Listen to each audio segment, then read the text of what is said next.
बड़ी खबर बड़े मामले पर चीफ जस्टिस ने 10-5 से फैसला सुना दिया। Supreme court practice and procedure act बरकरार रहेगा, अपील का इतलाक माजी से नहीं होगा, चीफ जस्टिस ने बता दिया। बिल्कुल, आपको बताएं supreme court practice and procedure bill के खिलाफ दरखास्तें मुस्तरद कर दी गई हैं। 5 समातें मुकम्मल होने के बाद फैसला सुना दिया गया है।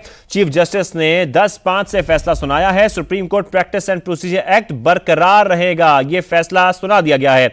आपको बताएं कि चीफ जस्टिस ने फैसले में यह भी कहा कि अपील का इतलाक माजी से नहीं होगा।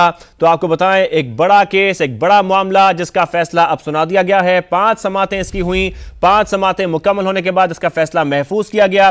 चीफ जस्टिस ने यह फैसला 10-5 से सुनाया है। Supreme court practice and procedure act बरकरार रहेगा, तमाम दरखास्तें मुस्तरद कर दी गई हैं। Supreme court practice and procedure bill के खिलाफ जो दरखास्तें थी वो मुस्तरद हो गई हैं और 10-5 से यह फैसला सुना दिया गया है। Supreme court practice and procedure act बरकरार रहेगा। तारीख में ये मुख्तलिफ हवालों से याद रखा जाए, ऐसी तरह से इसकी समाअत भी हुई, इसको देखा गया और इसीलिए चीफ जस्टिस ऑफ पाकिस्तान काजी फायज ईसा ने मीडिया का खास तौर पर शुक्रिया भी अदा किया और इस मामले पर भी उन्होंने बात की। अहम फैसला सामने आ गया। Supreme court practice and procedure bill के खिलाफ दरखास्तें मुस्तरद। चीफ जस्टिस ने 10-5 से फैसला सुना दिया।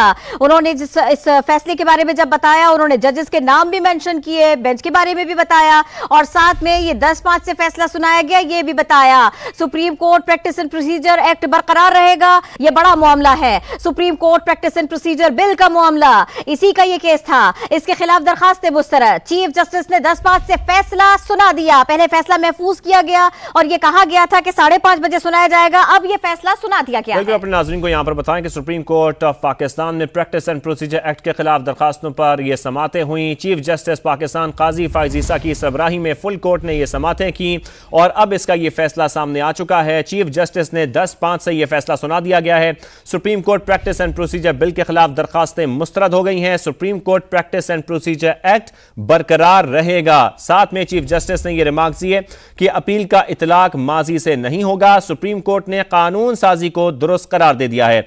अपील की माजी वाली शिक 8-7 से मुस्तरद हो गई।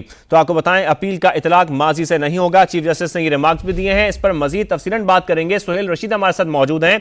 सुहेल, तफसीलन आगाह कीजिएगा इस फैसले के बारे में, बहुत ही अहम फैसला है। देखिए, अहम फैसला है और थोड़ा तकनीकी भी है। इसमें जो है एक्ट को बरकरार तो रखा गया है मेजोरिटी से, लेकिन एक्ट को उसी शक्ल में बरकरार नहीं रखा गया जिसमें पार्लियामेंट ने जारी किया था, क्योंकि उसमें जो 184(3) के तहत हुए फैसलों पर अपील का माजी में हो चुके फैसलों पर भी दिया गया था, उसको कलअदम करार दिया गया है। वो वाली चीज बरकरार नहीं रहेगी, उसे अल्ट्रा वायरस करार दिया गया है। सुप्रीम कोर्ट की जानिब से चीफ जस्टिस ने फैसला पढ़कर सुनाया और उससे पहले उन्होंने बताया कि ये फैसला थोड़ा तकनीकी है, इस वजह से हमें ऑर्डर में ताखीर हुई, जिसके लिए उन्होंने माजरत भी की। और जो एक्ट को बरकरार रखने की हद तक जो मेन फैसला है उसमें justice Ijazul Hassan, justice Munib Akhtar, justice Mazahir Naqvi, justice Ayesha Malik, justice Shahid Waheed ने इख्तिलाफ किया है 5 जजेस ने, जबकि 10 जजेस ने एक्ट को बरकरार रखने के हक में फैसला दिया है। लेकिन उसके साथ ही जो शिक थी अपीलों पर जो माजी से इतलाक का हक दिया गया था प्रैक्टिस एंड प्रोसीजर एक्ट में, उस शिक को कलअदम करार दिया गया है सुप्रीम कोर्ट की जानिब से। अब यानी एक्ट बरकरार रहेगा, लेकिन जो फैसले 184(3) के तहत या 100 मोटो केसेस में हो चुके हुए हैं उन पर अपील का हक नहीं मिलेगा। अगर हम इसको एग्जाम्पलीफाई करें तो मियां मोहम्मद नवाज शरीफ को जो 184 किया गया था या पनामा का जो फैसला था उसमें अपील का हक नहीं मिलेगा। इस तरह के जो केसेस थे जिनका माजी में फैसला हो चुका है उन पर अपील का हक जो है जो देने का कहा गया था एक्ट में, उसको कलअदम कर दिया गया है। लेकिन एक्ट को बरकरार रखा गया है। पार्लियामेंट की जानिब से जो बनाया गया था उसमें से सिर्फ जो शिकें थी, इसमें 3 मुख्तलिफ पॉइंट्स जो हैं वो बताए गए हैं अदालत की जानिब से, जिनको कहा गया कि अब से थोड़ी देर बाद वेबसाइट पर भी अपलोड किया जाएगा।